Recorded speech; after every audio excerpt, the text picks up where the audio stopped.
বন্ধু আমার তো 10 বছরের স্বপ্ন পূরণ হলো, আমার এ গ্রেড হচ্ছে। তোর কি হয়েছে?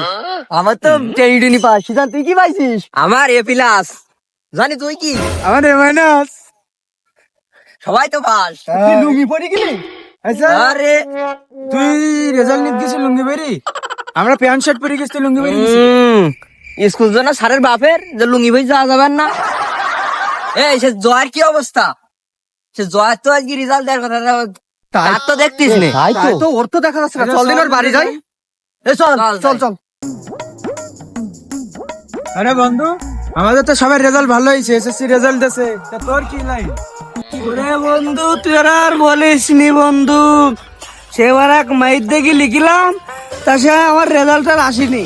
আমি সে তার স্কুলে কিনা জানে, মনে করলাম পরীক্ষায় যদি পাসটা করি তাহলে বিয়ের প্রবোজটা দুবানি, কারণ ওর দিকে পাস করেছি। সে লাইনও করা হইলো না। এদিকে বাপ তো যে টোটো কিনতে চলে গেছে, এখন টোটো চালাই আমার বন্ধু, পড়ালেখা সব বাদ, বেসাদি বাদ। আগে বাপ বলতেছে যে নিজের ভাই দাঁড়াও, তো নিজের ভাই দাঁড়ানোর জন্যই বন্ধু এত কষ্ট করি পরীক্ষাটা আমি দিলাম। ওরে বন্ধু, তা সে স্যার মনে হয় ঘুমের ঘরে খাতা দেখিছেন, সে পাইনি। এখন সে আমি যার দেখে লিখেছি সে বন্ধু তো পাস মনে হয় করেছে, কিন্তু আমার রেজাল্ট মনে হয় বন্ধু আসেনি, আর এজন মনে হয় আসবেও না।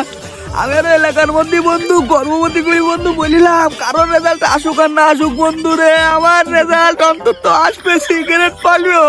তাও মারা সে এসলো না বন্ধু। তোরাই যে কি করতে আইছিস, তোরা কানি মারতে আইছিস।